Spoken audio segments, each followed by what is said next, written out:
Ano yung motibo nitong Maricel Orita? Bakit ngayon siya lumalabas? And kaya niya bang panindigan yan oras na siya ay kailangang humarap sa publiko?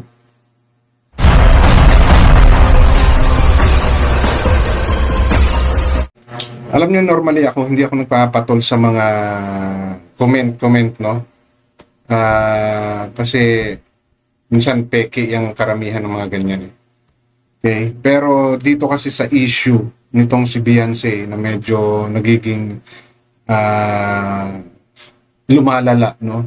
Habang tumatagal, lumalala dahil sa maraming mga sabit-sabit na issue naglalabasan ngayon eh, di ba?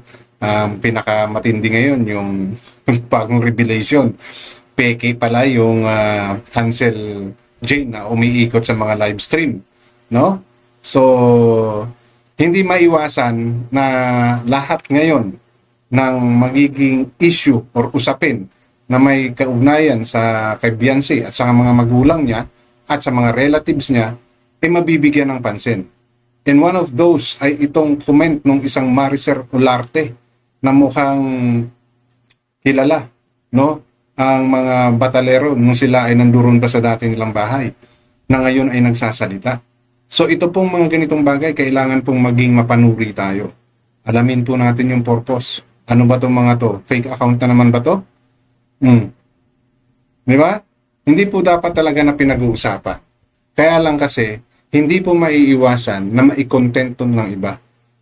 Kung yun yung sinasabi ko, bakit ko kino-content? Di ba?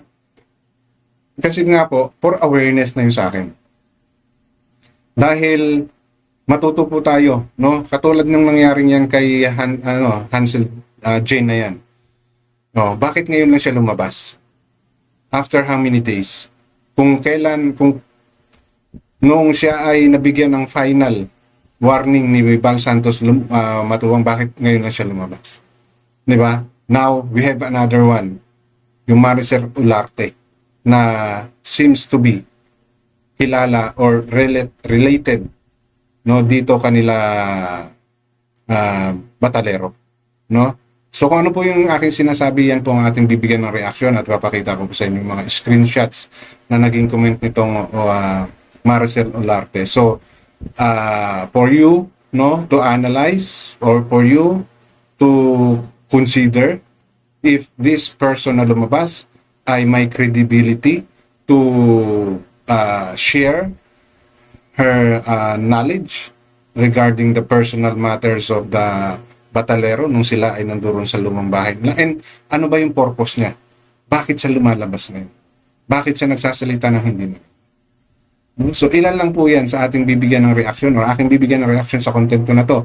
At bago po ako magpatuloy, welcome sa aking channel. Kung bago pa lang po kayo sa aking channel, please don't forget to like, share, and subscribe na rin po and pakihit ng notification bell para maging aware ko sa aking mga upcoming content. Any comment, suggestion, recommendation, leave it on our comment section. Issue lang po tayo, walang personalan.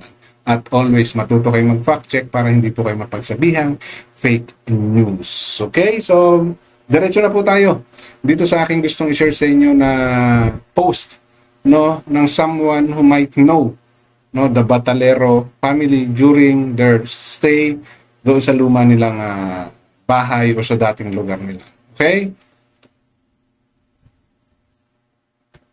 So ito po yung naging post nitong Maricel Oreta, no? Oreta na it seems to be related or may knowledge, no, regarding sa pamumuhay ng mga batalero before, no. Mali pala ako kanina, Olarte ako na Olarte, Oreta pala, Orita, no. So ito po yung sinasabi niya.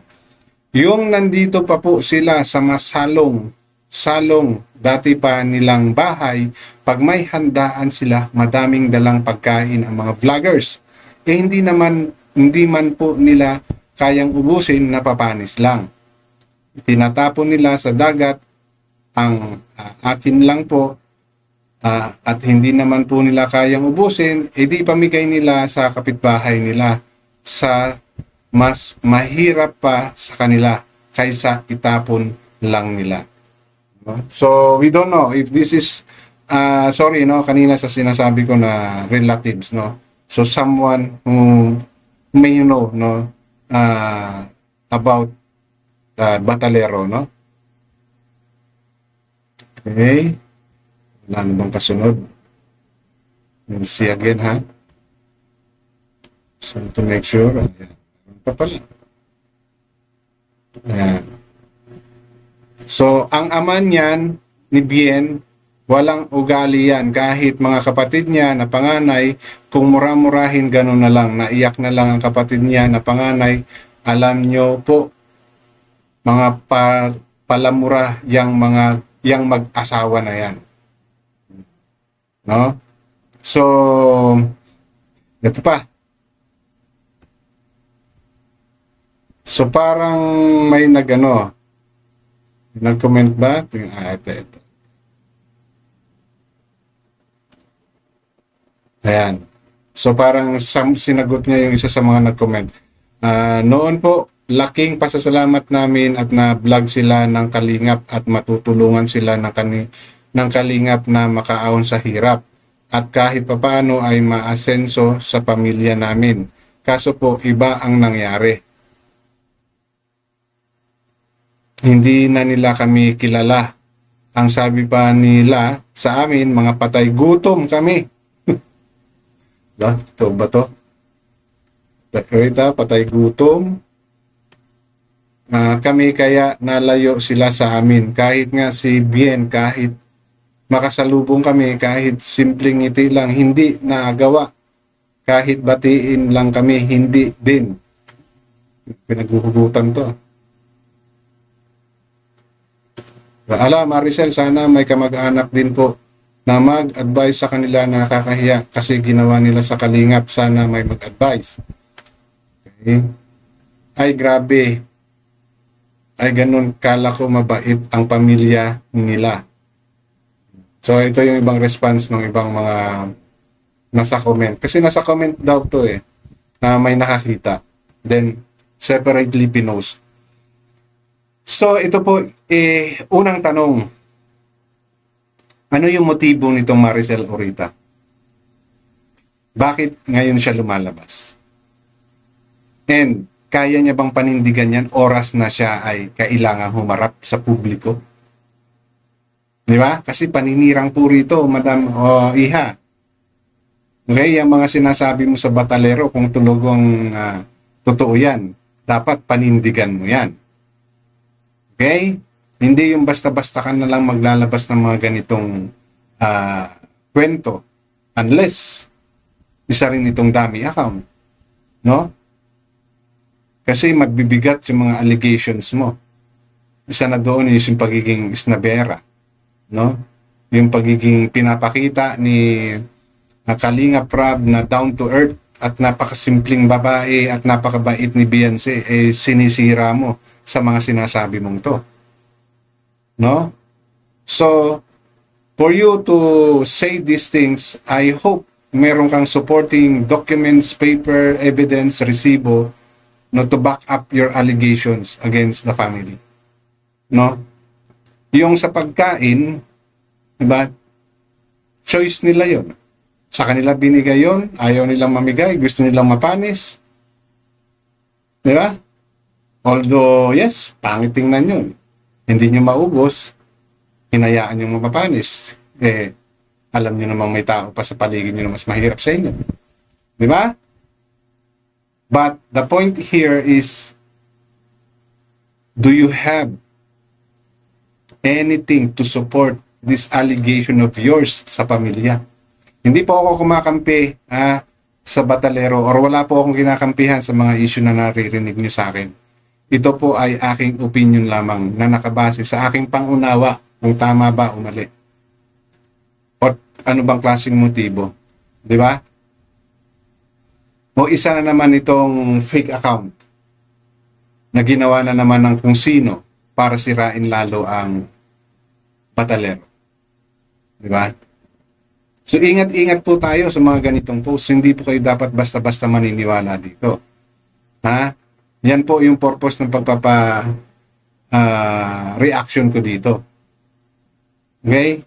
Kasi everything that we saw about Beyonce is opposite of what this Maricel Orita is saying. Di ba? Napakalayo. Isnabera, hindi namamansin. Hindi naman ganun yung pagkakakilala ng karamihan. Kaya nga minahal si Beyonce, bukod sa love team because of her simplicity and kindness. Tapos magkukwento kayo ng mga ganito. Paninirang puri po ito. Ma'am Maricel Orita, baka hindi niyo po alam. Kung kayo man po ay binayaran, no? Naku, isoli niyo na po yung binayad sa inyo. Dahil baka balikan po kayo ng pamilya, hindi niyo po kayang harapin. No? So ingat-ingat po. At hindi lang po si Maricel Orita, ha? Even those, no, na gustong magbunyag ng something that will ruin the credibility of individuals or ng mga taong gusto niyo sirain, alamin niyo po muna yung mga consequences and always have backup, resibo, ebidensya na magpapatunay sa inyong mga sinasabi. No, ngayon, kung hindi niyo kaya, manahimik na lang po kayo. Kasi, paano kung balikan po kayo? Maaring, itong Maricel Orita na to, hindi rin tunay na pangalan. Di ba? Pero, kayang-kaya pong i-trace yan. Pag ginusto po, huwag niyo pong isipin na nagtatago kayo sa mga aliases. Pero kapag po ginusto ng mga taong kayo ay kasuhan, kayang-kaya pong gawa ng paraan na mahanap kayo. No, marami pong paraan na ngayon. Marami na pong technology na kayang gawin yung akala natin na imposible. And one of those is tracing people like Maricel Orita, kung siya man ay peke o hindi. Okay? So doon po sa maaaring makabasa, nakakita ng post na to, please, wag po kayo kagad maniniwala. Okay? Always check, no? Matuto po kayong mag-fact check, no? Para hindi po kayo makahawa ng ibang taong maaaring maniwala sa inyo. For me, this Maricel Orita should show us proof and humarap ka po. Magpakita ka ng mukha mo kung sino ka ba talaga. No? May mga nagsasabi, hindi raw fake account tong Maricel Orita. Kung hindi ka talaga fake, magpakita ka. No? Magpa-interview ka. Or gumawa ka ng video mo. Di ba? Or gumawa ka ng channel mo. Doon mo i-post. Para naman magkaroon ng ng silbi. Ika nga. Di ba? Okay? So, inulit ko. Matuto po kayo mag-fact check para hindi po kayo mapagsabihang fake news. Hanggang dito na lamang. Maraming salamat.